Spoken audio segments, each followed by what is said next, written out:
अस्सलाम वालेकुम दोस्तों। आज आपको बताते हैं कि अगर कोई प्रॉपर्टी कोई ख़रीदार ख़रीद लेता है, लेकिन बाद में ये पता चलता है कि वो प्रॉपर्टी जो बेचने वाला था वो उसके नाम ही नहीं थी। तो ऐसी सूरत में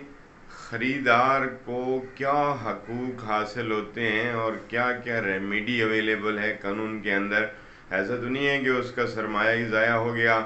फिर उसको जो है ना कोई रेमेडी अवेलेबल नहीं है। तो इस पे आज हम डिस्कस करते हैं। तो इसमें सबसे पहली बात ये है कि स्पेसिफिक रिलीफ एक्ट सेक्शन 18 के तहत परचेजर्स के राइट दिए गए हैं कि ख़रीदार को क्या क्या हकूक़ हासिल हैं। अब इसमें सबसे पहली बात यह है कि अगर कोई ऐसा वेंडर लेज़र यानी या कोई वो प्रॉपर्टी को सेल करने वाला ऐसी प्रॉपर्टी सेल करता है, उस वक्त वो उसका मालिक नहीं था,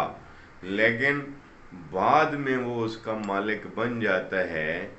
तो फिर भी ये सेक्शन 18A में ये बात कही गई है कि फिर वो ख़रीदार उसको मजबूर कर सकता है कि ये सब्सिक्वेंटली जो आपको टाइटल हासिल हुआ है, जो बाद में आपको हकूक़ मलकियत हासिल हुई है, अब मेरे ये प्रॉपर्टी मेरे नाम करे। ये specific relief act section 18A में बात दी गई है। तो सबसे यानी एक पहली बात ये हो गई कि अगर वो बाद में प्रॉपर्टी का मालिक बन जाता है तो फिर भी वो कंट्रैक्ट भी वैलिड है और उसको उस पर मजबूर किया जा सकता है कि वो प्रॉपर्टी उस ख़रीदार के नाम मुंतकिल करे, चाहे वो बाद में प्रॉपर्टी का मालिक बन गया है। और किसी का सूट इस वजह से डिसमिस नहीं किया जा सकता कि सेलर ने वो प्रॉपर्टी उसको जो दी है उस वक्त वो उसका मालिक नहीं था, इस वजह से सूट में डिसमिस नहीं किया जा सकेगा। अगर वो सब्सिक्वेंटली उसका मालिक या टाइटल ऑफ ओनरशिप उस सेलर को हासिल हो जाता है तो फिर भी सेक्शन 18 के तहत उसको कंपेल किया जा सकता है कि वो प्रॉपर्टी उस खरीदार के नाम करे। दूसरी बात, अगर बाज़ दफ़ा ऐसा होता है कि वो कोई कंकरेंस जो है ना, कोई ऐसा एक्ट वो अभी पेंडिंग पड़ा होता है कि वो करेगा तो तब जाके उसको टाइटल हासिल होगा, लेकिन वो प्रॉपर्टी पहले सेल कर देता है। मिसाल के तौर पे उसको बाप से, कोई माँ से या किसी और अजीज़ रिश्तेदार से उसको विरासत प्रॉपर्टी मिलनी थी, लेकिन विरासत पे अभी अमल दरामद नहीं हुआ, उससे पहले उसने वो चीज़ प्रॉपर्टी वो सेल कर दी। अब ये इम्परफेक्ट टाइटल था सेलर का, लेकिन अब चूंकि ये कंकरेंस है कि कंडीशन है इसमें कि अगर वो अब उसको विरासत नाम उसके चढ़ेगी तो तब जाके वो उसको मुंतकिल कर सकेगा। तो यहाँ सेक्शन 18B में ये बात कही गई है कि अगर इम्परफेक्ट टाइटल के साथ वो सेलर प्रॉपर्टी सेल कर देता है तो परचेजर का ये राइट है कि उस कंकरेंस को उस कोई वाकया, कोई चीज़, कोई एक्ट करने के लिए मजबूर कर सकता है कि अदालत ये हुक्म दे सकती है इसी सेक्शन 18 स्पेसिफिक रिलीफ एक्ट के तहत कि वो अमल करे, फिर प्रॉपर्टी उसके नाम हो, फिर इसको ख़रीदार के जो है ना वो ट्रांसफ़र करे। तो यहाँ ये राइट उसका दिया गया है सेक्शन 18B के तहत कि वो उसको मजबूर कर सकता है कि जी वो आप अपनी, यानी एक मिसाल यही दे रहा हूँ कि वो विरासत में अभी उसके नाम नहीं चढ़ी, तो उसको मजबूर किया जा सकता है कि आप विरासत में ये प्रॉपर्टी अपने नाम कराएं और वारिस बने उसके, तो तब जाके, यानी वो विरासत में आ गई उसके लेकिन ट्रांसफ़र नहीं हुई, तो फिर उसको मजबूर किया जा सकता है वाया कोर्ट कि आप ये प्रॉपर्टी मेरे नाम मुंतकिल करें। इसके बाद जो है, अब उसके बाद आता है कि कोई कंडीशन जो है ना अगर उस पर है, मसलन मॉर्गेज है प्रॉपर्टी और अभी इसने पैसे भी देने हैं,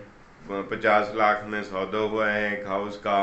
अभी 10 लाख दे दिया है, 40 लाख नहीं दिया, उधर से मॉर्गेज है प्रॉपर्टी वो भी 40 लाख में पड़ी है, तो बजरिया कोर्ट उस सेलर को ये मजबूर किया जा सकता है, ये कंडीशन के ये फिलफिल करे, ये मॉर्गेज प्रॉपर्टी मुझे वहाँ से रिडीम करा कर दे और मेरे नाम करे। ये भी परचेजर राइट सेक्शन 18C में ये बात कही गई है। ये ख़रीदार के हकूक़ हैं कि वो इसके ज़रिए इस तरह भी उसको कंपेल कर सकता है,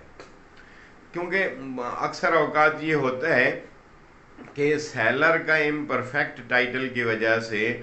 कोर्ट उनको रिफ्यूज़ कर देती है कि उसके पास टाइटल नहीं है, हम आपका क्या करें। वो ख़रीदार बेचारे के पैसे ज़ाया हो जाते हैं और उनको बहुत बड़ा नुकसान हो जाता है, जबकि ऐसी बात नहीं है, कानून के अंदर ये परचेज़र के राइट्स दिए गए हैं। अब एक और बात है कि बाज़ औक़ात ऐसे भी होता है कि चलें इन चीज़ों में से, इन परफेक्ट टाइटल में से अभी तक कोई भी उसको टाइटल नहीं हासिल हो रहा, तो फिर क्या उसका सरमाया ज़ाया चला जाएगा? नहीं। Section 18D specific relief act के तहत ये है कि अगर फिर भी उसके पास कोई टाइटल नहीं है तो कोर्ट के ज़रिए उसको मजबूर किया जा सकता है, उसी जो एग्रीमेंट टू सेल हुआ था उसी के तहत, कि वो सेलर इस परचेज़र को पैसे, सूट का खर्चा, जो भी हर्जाना डैमेजेस क्लेम होगा वो सारा अदा करने का पाबंद है और उसको मजबूर किया जा सकता है। ये section 18D specific relief act में ये बात कही गई है। तो आज के हमारे इस मौजू के तहत कि हम एक परचेज़र को क्या क्या राइट हासिल होते हैं और कैसे उसको राइट दिलाए जा सकते हैं, और किसी इस इम्परफेक्ट सेलर का इम्परफेक्ट टाइटल के तहत वो डिफीट नहीं हो सकता ख़रीदार। लिहाजा अगर किसी ने कोई ऐसी जायदाद ख़रीद ली है जिसमें उसके सेलर का इम्परफेक्ट टाइटल था, यानी सेलर के पास वो अभी मलकियत नहीं थी, इसी तरह और कोई जायदाद भी उसके नाम है, तो फिर भी जो ट्रांसफ़र ऑफ प्रॉपर्टी एक्ट है उसके तहत यह है कि उसको मजबूर किया जा सकता है कि वो वहाँ दूसरी प्रॉपर्टी से उसको कंपेंसेट करे परचेज़र को।